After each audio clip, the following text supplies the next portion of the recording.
Είμαι επαγγελματίας. Πώς μπορώ να καταχωρήσω μια νέα προσφορά? Μετά την πληρωμή σας θα λάβετε email επιβεβαίωσης. Από τη στιγμή αυτή και μετά έχετε τη δυνατότητα να κάνετε τις προσφορές σας.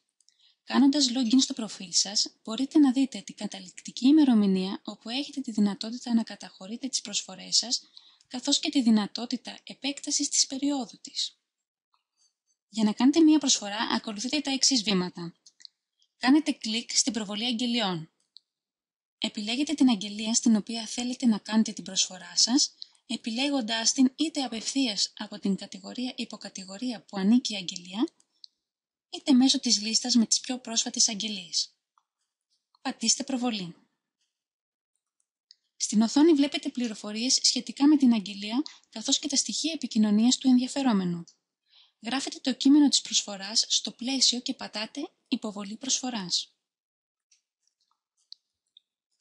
Ο συντάκτης της αγγελίας θα ειδοποιηθεί μέσω email ότι του έχει κατατεθεί μια νέα προσφορά.